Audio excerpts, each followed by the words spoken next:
Hello students, welcome in the chemistry class, and today we'll discuss about the mole concept, its relation with the atoms, molecules, atomic masses and molecular masses.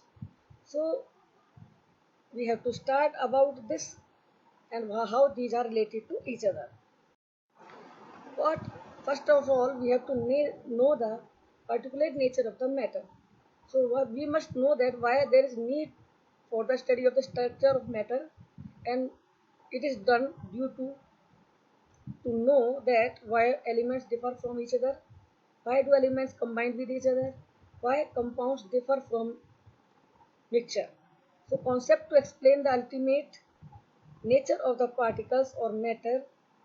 The theory was given which completely explains all these questions and clarifies the all answers why do elements combine and differ from each other. And that is Dalton's atomic theory. The main points of Dalton's atomic theory are, we have to discuss these points. Number one, matter is made up of tiny particles known as atoms. सबसे smallest particle किसी भी matter के होते हैं वो atoms हैं. Atoms are indivisible, इनको divide नहीं कर सकते. Atoms of same element are same in all respect, means their chemical properties and physical properties. Atoms of different elements are different in all respects, and we can say copper is different from sodium and sodium is different from iron, but all the coppers are same.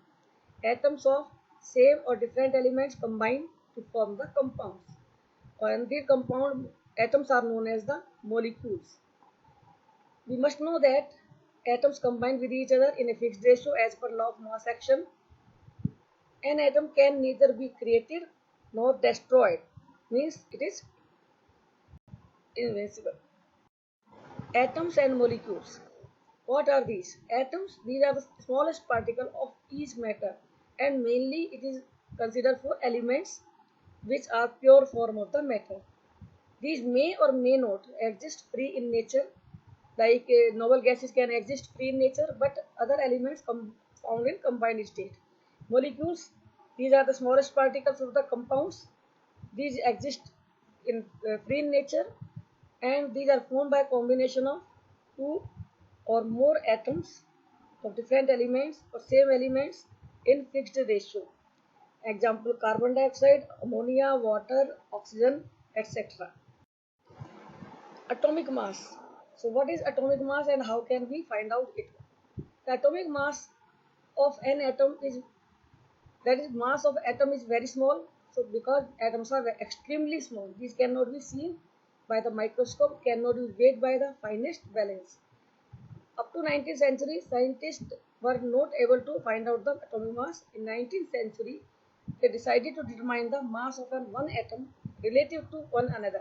And for that, standard element was taken as hydrogen, and it was assigned the mass of 1. So, atomic mass defined as number of times it is heavier than hydrogen. But there were many problems on taking the hydrogen as standard. So then it was replaced by the carbon 12 isotope of carbon, and it is the standard element. Carbon 12 is one of the isotope of carbon and represented C12. So atomic mass is defined as the average relative mass of an atom of an element as compared to mass of carbon 12 taken as AMU. So that is the definition. Now we have to find out what is this term AMU and how we are comparing the mass of an atom of an element with the atomic mass of carbon 12, and we find out the atomic mass of an element. Atomic mass unit is the standard for the calculating, for explaining, for expressing the masses of atoms, and it is defined as a mass exactly equal to 1/12 of mass of one atom of carbon 12. That is 1 AMU is equal to 1 by 12 into 12. And when we find out the number of atoms in 1 AMU, we divide it by Avogadro number, and value is 1.66056 into 10 to the minus 24. So mass of one atom of hydrogen is 1.6736 10 to the minus 24, and in terms of AMU, mass of hydrogen atom is 1.0078 AMU. So 1 AMU is equal to 1.008. At present, AMU has been replaced by term U, which is also known as unified mass. So we have to detail how to use this AMU in further example. Why we use term average atomic mass in the elements? We have the definition. Atomic mass is the average relative mass of an atom of element as compared to 1/12 of carbon 12 atom of carbon taken as 12 AMU. So why we use average term? Because we know that different elements have different many isotopes. Isotope means having same number of protons or atomic number and different mass number. So example, hydrogen has 1H1, 1H2, 1H3, protium, deuterium, tritium, 3 isotopes. So we have to find out the average of all these isotopes. Atomic masses of all these isotopes in proportion to their existence in the nature. Example, chlorine is found in the ratio of 3:1 as 35 and 37, and the average atomic mass is 35.5. Now next is molecular mass. So molecular mass can be calculated as a sum of atomic masses of different elements in a molecule. It is obtained by multiplying the atomic masses of each element by the number of its atom and adding these together. For example, molecular mass of the water can be obtained by having their atomic masses 2 into atomic mass of hydrogen plus 1 into atomic mass of oxygen and equal to 2 into 1.008 U plus 16 U equal to 18 0 U. It is the atomic mass. When we use term atomic mass, it means it is AMU, not in grams.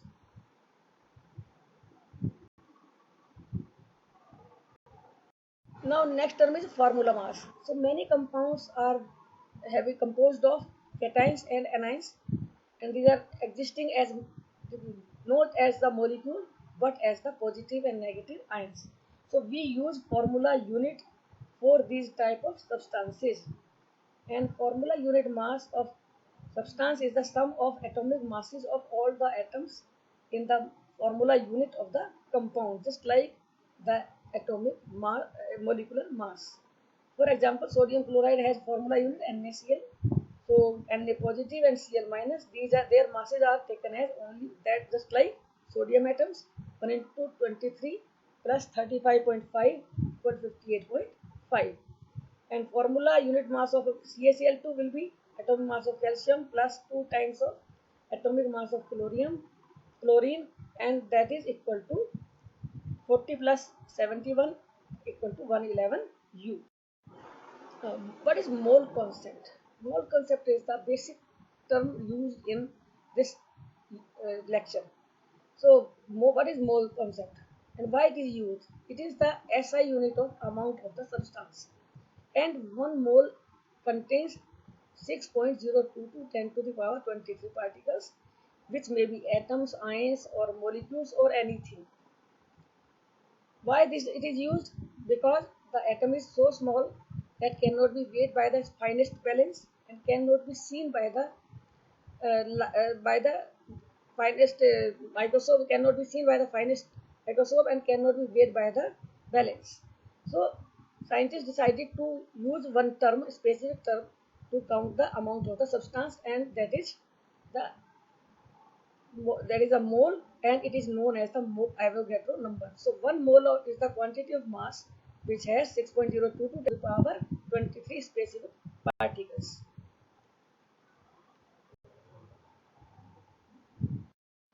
Molar mass. Molar mass means mass of 1 mole of a substance. When taken in gram, it is known as molar mass. Molar mass in grams is numerically equal to atomic, molecular, or formula mass in U. So molar mass of atom is known as gram atomic mass or gram molecular mass also. The mass of 1 mole of hydrogen is equal to 1 U, and gram atomic mass of hydrogen is 1 gram. Means when the atomic mass is taken in gram, it is the gram atomic mass or molar mass of atoms, and maybe as just like molar molecular mass. 1 U hydrogen has only 1 atom of hydrogen, but 1 gram hydrogen has 1 mole of atoms. It is the difference between the two. So mass of 6.022 10 to the power 23 atoms of hydrogen is equal to atomic mass or equal to 1 mole. If 16U oxygen is taken, it has only 1 atom. But when we use term 16 gram oxygen, it means it is 1 mole and it has mass of 6.022 10 to the power 23 atoms of oxygen. Now next is in the continuation, molar mass of molecule is also known as gram molecular mass, and mass of 1 mole of molecule is equal to molecular mass in gram. Means molecular mass when represented in gram, it is the molar mass of the molecule. So molar mass of water is 18U, but molar mass is 18 gram. Molecular mass and molar mass are different. 16U water has only 1 molecule and 16 gram of water has 6.2022 10 to the power 23 molecules of water. Mole and number of the particles, how these two are related with each other. So we must know that 1 mole of each entity, chemical entity, is equal to 6.022 10 to the power 23, that is Avogadro number of particles present in it. And 1 mole of atom means Avogadro number of atoms 6.022 10 to the power 23 atoms, and 1 mole of molecules is equal to 6.022 10 to the power 23 molecules, and that is the relation of mole and number of particles. Now we have to explain the relation between number of moles, molar mass and Avogadro number. And it can be mass in gram will be equal to number of moles will be equal to number of particles, and number of moles of atoms in given number of atoms we can find out the number divided by Avogadro number, and number of moles of atoms in given mass we can find out by formula given mass divided by atomic mass. So n is equal to given mass divided by molar mass, and n is equal to also Avogadro given numbers divided by number of moles can also be found given numbers divided by Avogadro number. Same for molecular state. Mole and gram molecular mass. What is that? Gram molecular volume is the volume occupied by 1 mole of a gaseous substance at NTP, and that is 22.4 liter. So if we say that the volume of the compound is 22.4 liter, it means 1 mole of that gaseous substance is present, and 1 mole of gaseous substance equal to 22.4 liter when it is converted into gaseous state. 1 mole of hydrogen means 1 mole of oxygen, means both are same. If they are both are having the volume 22.4 liter, means 2 gram of hydrogen are equivalent to 32 gram of oxygen because their volume is equal, and all these are related as 1 mole is equal to molar mass, and that is equal to 22.4 liter volume. In the last summary we can understand the relation. Suppose we are having this relation in our memory, we can calculate, we can find out when we can calculate any numerical. So 1 mole of a molecule for molecular state, molecular mass is equal to gram molecular mass, that is equal to gram molecular volume 22.4 liter at NTP. and that is equal to 6.02 to 10 to the power 23 molecules. Similarly, for atoms, atomic mass is equal to gram atomic mass, that is equal to gram molecular mass, molecular volume equal to Avogadro number. So we have to use any of these two terms at a time and we can calculate the relation. So that's all for today. Thank you.